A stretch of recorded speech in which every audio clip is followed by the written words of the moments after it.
Bonjour à tous les amis, on se retrouve aujourd'hui pour parler du chapitre 87 de Dragon Ball Super.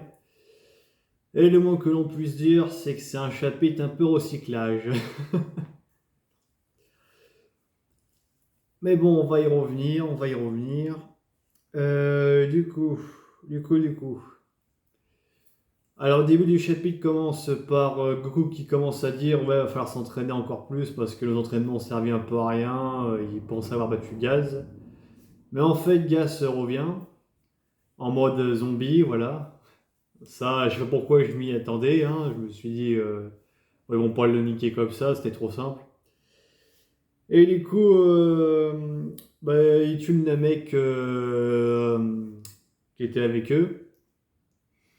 Et d'ailleurs, on apprend aussi que ce Namek-là, enfin, avant que Gaz revienne, il avait guéri Goku, Vegeta et Granola tranquillou et en leur restaurant leur énergie.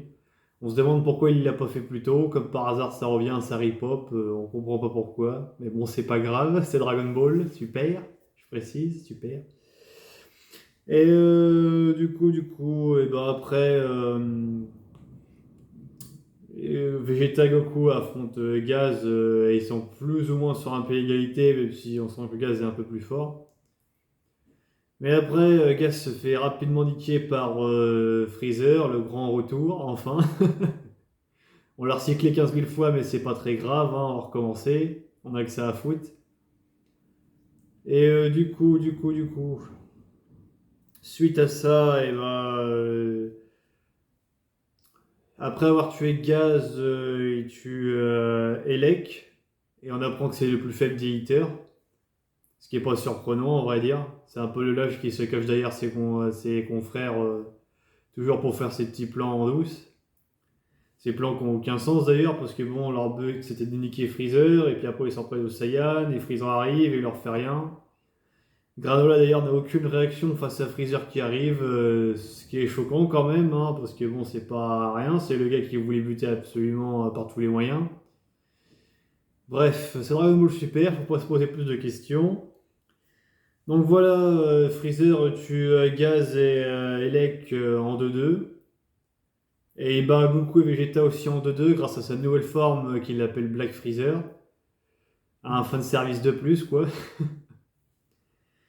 Cette forme, on ne sait pas trop où la situer par rapport à l'échelle des puissances. Bon, je pense qu'il nique Virus, parce que bon, depuis tout ce temps-là, en SCJ God, Goku équivalait à 70% de la puissance de Virus. Donc je pense que bon, là, avec toutes les transformations qu'il y a eu depuis le temps, et puis cette nouvelle qu'il y a là, au bout d'un moment, je pense qu'il a surpassé le niveau des dieux de la destruction.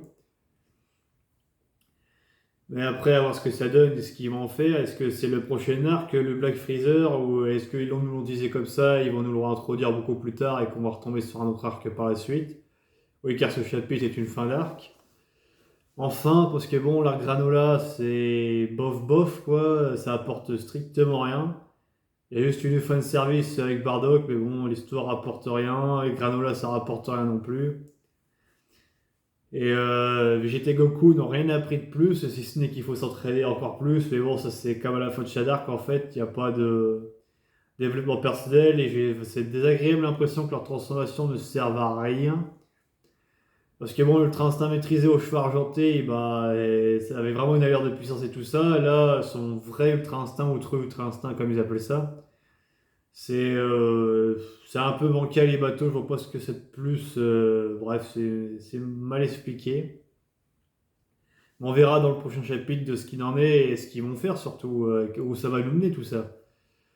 Mais ouais, c'est vraiment des transformations pour faire des transformations et du recyclage avec Freezer parce que bon, on l'a fait revenir je sais pas combien de fois. D'abord avec Fuket Noef avec Golden Freezer et maintenant il nous faut un Black Freezer. Bon, au bout d'un moment, voilà. Et puis il y a le Poisson Oracle aussi qui dit qu'apparemment. Alors, il sous-entend, oui, ce que c'est peut-être le plus puissant de l'univers ou peut-être pas, mais voilà, mais on sait toujours pas de qui le Poisson Oracle parlait du coup. Bon, je pense pas que c'était Broly à mon avis. Mais bref, voilà. Un chapitre bof bof, digne d'un Dragon Ball Super, quoi. Ça fait longtemps qu'on attend des vrais trucs, mais bon, là, c'est. Enfin, bon, on verra bien. Peut-être qu'ils feront quelque chose d'intelligent avec Black Freezer. Peut-être qu'ils. D'ailleurs, dans sa personnalité, Freezer a un peu changé parce que là, il arrive sur la planète. Et habituellement, le connaissant, il aurait voulu vite éliminer les Saiyans et directement tout conquérir, tu vois. Mais non, il s'est abstenu, il s'est dit bon, bah, ma cible c'était une autre personne, on se reverra une prochaine fois, voilà. Ce qui est un aspect de sa personnalité qui a beaucoup changé d'ailleurs. Alors après, est-ce qu'il se sent redevable par rapport au tournoi du pouvoir où Goku a sauvé tout le monde et voilà. Et Whis lui a rendu la vie. Ou est-ce que, je sais pas, il a peut-être changé, on verra bien. Bref, sur ce, je vous dis à plus les amis. À plus tard.